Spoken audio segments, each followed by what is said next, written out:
एक दिन क्या हुआ, एक दिन ठाकुर जी सुनहारन का रूप बना के बरसाना में आ गए। सुनहारन समझते क्या?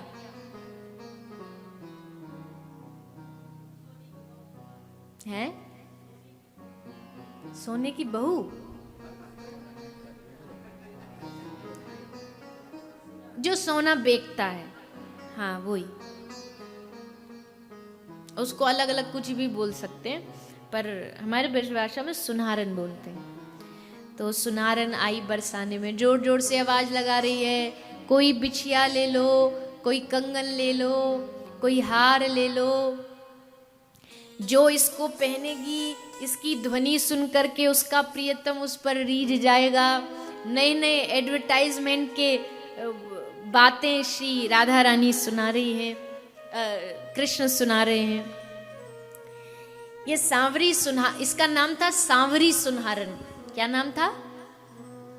सांवरी सुनहारन।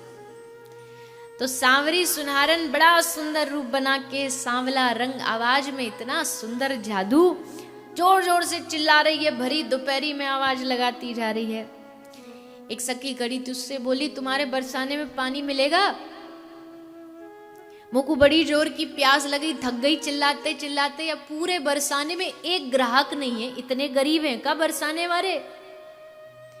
तो गोपी जो बरसाने की थी उसको थोड़ा सा लगा, जी हमारे बरसाने की बेइज्जती कर रही है, बरसाने में तू पूछ रही है खरीदने वाले? अरे चल हमारे वृषभान नंदिनी के घर, तू जाके देख, तेरे जैसी लाखों सुनारन उनके चरणों में पड़ी रहती हैं।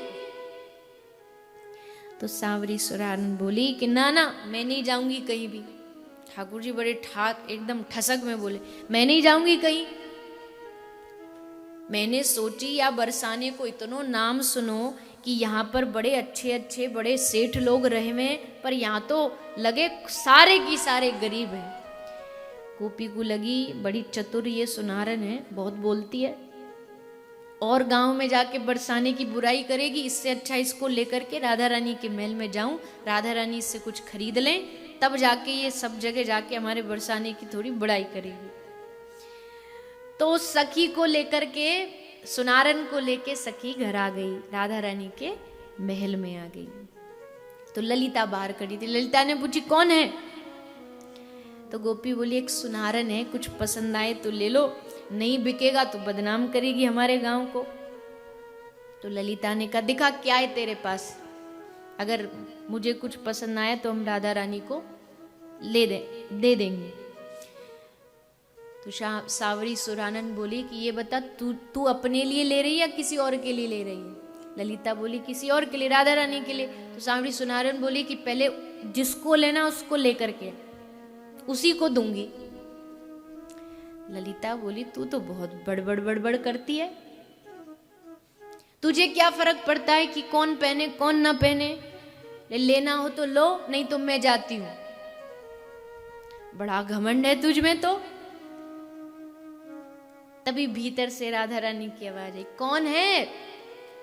श्याम सुंदर एकदम खुश हो गए कि हाँ अब असली ग्राहक आ रहा है। तो ललिता बोली अरे स्वामिनी कोई नहीं, आप सो जाओ, ये तो कोई बावरी बड़बड़ करने वाली कोई सुनारन आई है, कुछ भी बोलती है, हमारे बरसाने को बदनाम करती है, देखो तो आप इसको। तो श्री राधा रानी भीतर से बाहर आ गई। बाहर आकर के जैसे श्याम सुंदर को देखा तो घूंघट किया हुआ था सांवरी सुनारन ने।